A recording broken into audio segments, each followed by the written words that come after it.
This is Anarchast.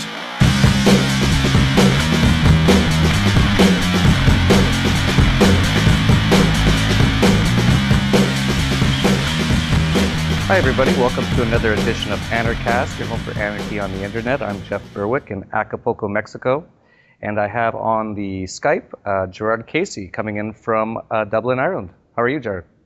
Very good, Jeff. It's great to have you on. Gerard is the member of the School of Philosophy in the University of College Dublin. He's also a associated scholar at the Ludwig von Mises Institute. And the first question I always ask everyone, Gerard, is how did you become an anarchist? Yes, I do. Yeah. Every time I'm asked that, I have to think about it. You think I know the answer by now? Well, I think it goes back to around about the middle of the first decade of this century, when I was had a colleague who went on a trip to Germany, and he and I used to talk about many things, as colleagues do, and I was interested in the topic of money. What it was and how it would work, because it's a really peculiar thing when you think about it. Those grubby little pieces of paper that get you goods and services. And so I think more shut me up than anything else, he put a copy of a book called, by Ludwig von Mises, called Theory of Money and Credit. And I read it. And it was a page turner. And for the first time, I understood what money was. But the trouble with that book, of course, is that once you read one book by Mises, you've got to read others. And then before you know it, you're reading Rothbard, and then you end up in that den of iniquity, the Mises Institute, and here I am. Yeah, that's interesting. And that wasn't too long ago, right? That was only about 5 years ago? Well, a bit more than that, about 7 or 8 years ago, yeah. Okay, so you're fairly new to the movement? Exactly, a very recent and very old convert.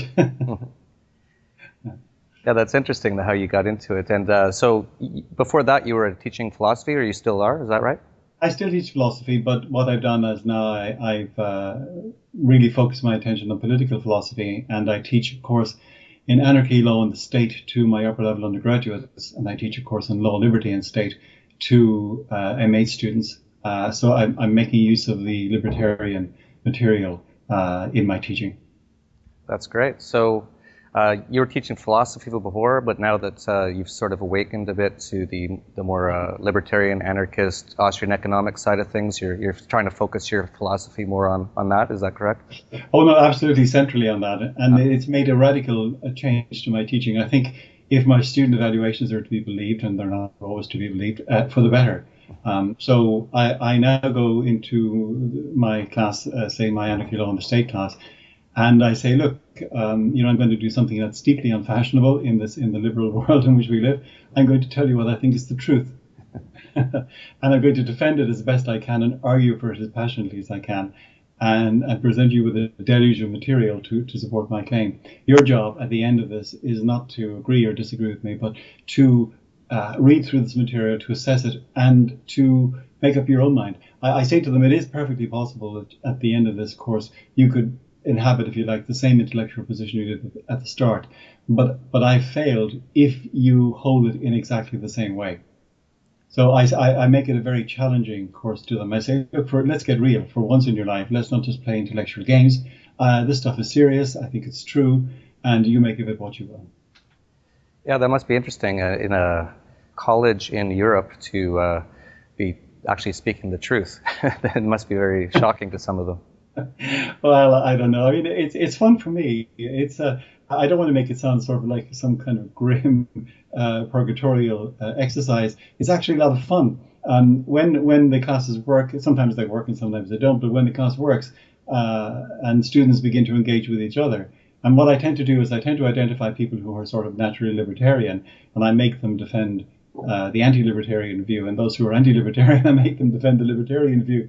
And eventually you get some good classroom discussions, and sometimes I could slip out for a quick coffee and nobody would know I'm gone. And that to me is when it's really working. Yeah, I don't know if I could defend the status view. So if they can, they're better than me. Well, they have to try. I mean, it's trying to get them out of their comfort zone in whatever that may be. It's amazing. I mean, within a class or two, it's as if I've lit a spark with some students. It's as if I've brought them into a promised land that they always knew was there but never quite realized.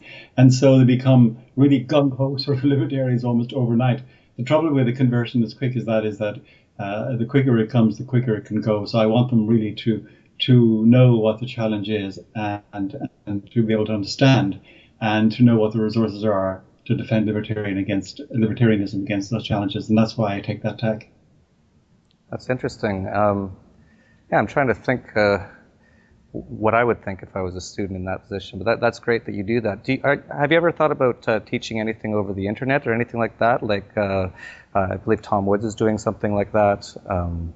Have you ever? Yes. In fact, funny you should ask. Tom has asked me to teach a course for him. Oh, great.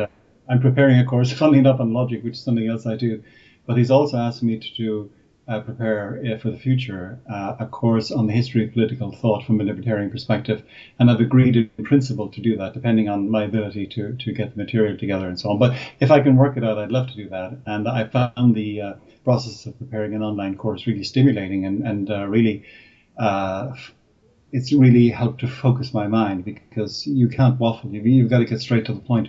And you've also got to have the dubious experience of looking at yourself on replays and realizing just how stupid you sound. So it's a chastening experience, but something that I'm looking forward to doing.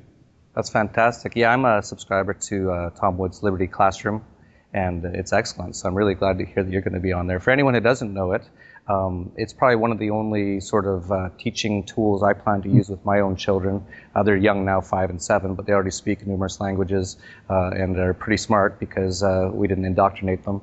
Yeah, so I'm really glad to hear you're going to be on there. Yeah, I was thrilled to be asked. Tom is a really great guy, and it's very flattering and gratifying to be asked to do that. And I hope that the course works out. I've recorded the first 4 lessons in the logic series, and I'm trying to make them as interesting as I can. Logic is not the most exciting of subject for many people, but I find it exciting, and it's in terms of, well, at the very, to put it at the lowest estimate, it's a way of sort of giving you intellectual self-defense tools, and then also enabling you to really be confident in your ability to reason and to express rationally your views and to present them to other people.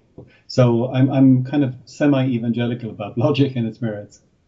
And I know you're just finishing, or have just finished, a book called Libertarian Anarchy. Why don't you tell everyone a little bit about that? Yes, this is a sort of labor of love for me. About 2 or 3 years ago, I wrote a book on Murray Rothbard for a series called Major Conservative and Libertarian Thinkers, and it's a sort of intellectual biography of Murray, a hero of mine.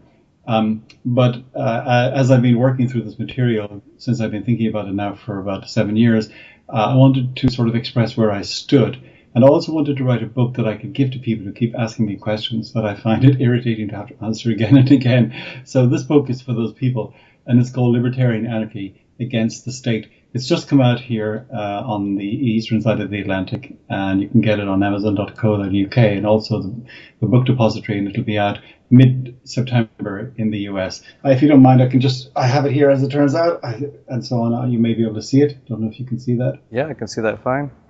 So there's the Tiananmen Square man with his 2 plastic bags standing in front of the tank.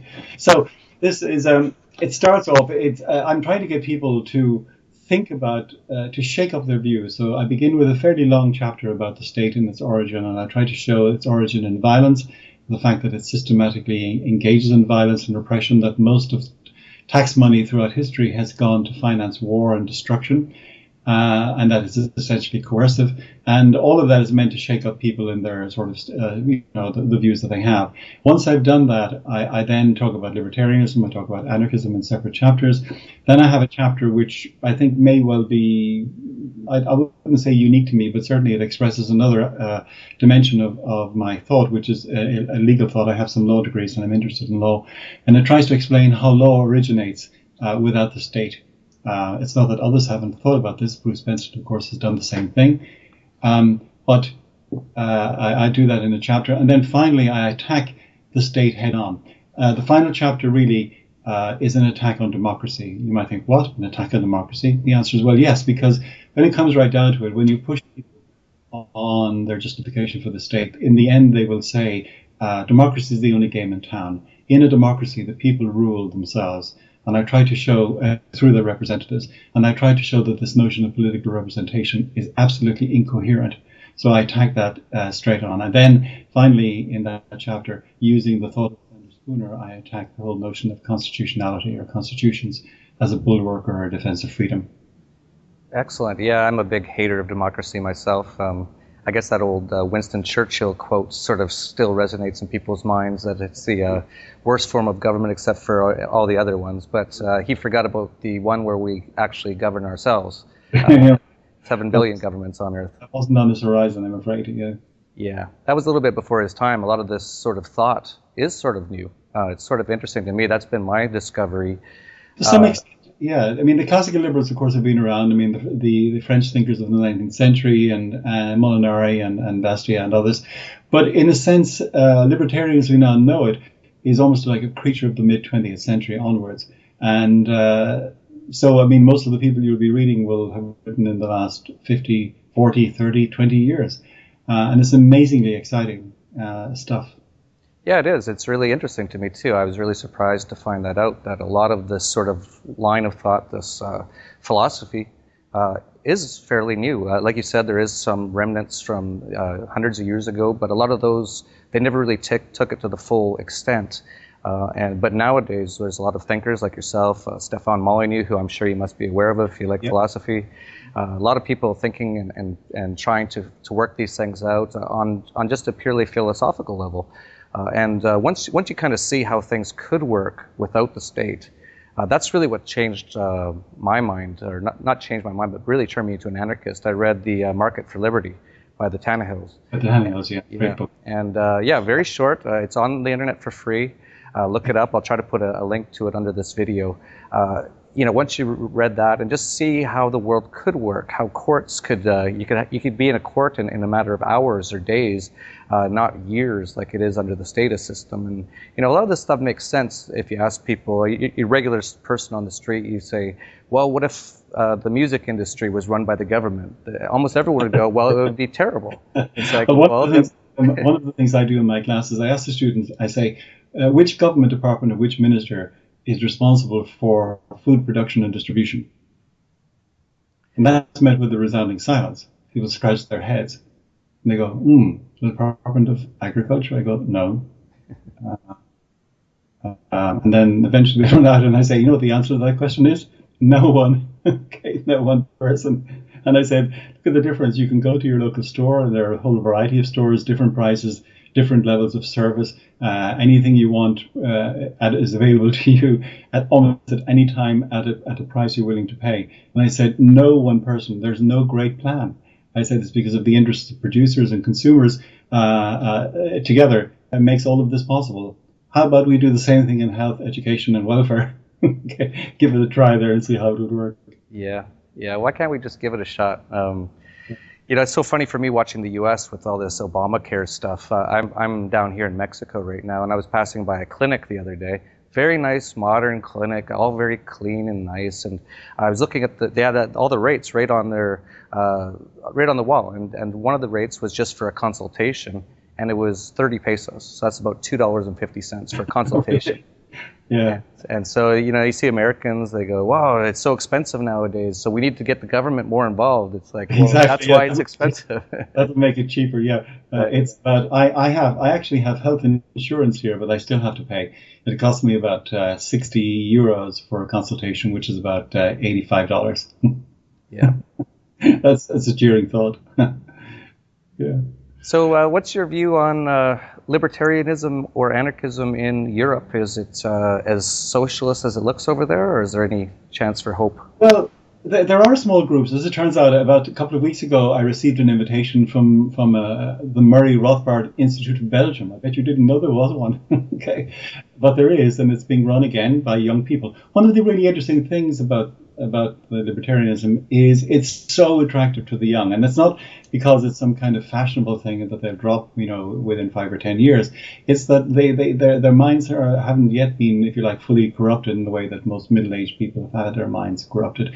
And so I'll be going over in November to give a talk to the Murray Rothbard Institute in Belgium, and there are others in other places. Now, I don't want to give the impression that there are large groups of people and many people involved in these groups, but there are core groups. You have, of course, Jesus Huerta de Soto in Madrid and others in other places. And I reckon since I started getting involved in libertarianism here in Ireland, there must be probably in the region of 100 to 150 people who are actively involved, writing, blogging, having small meetings and so on. So that may not seem like a lot by American standards, but in status Ireland, that's practically a revolution.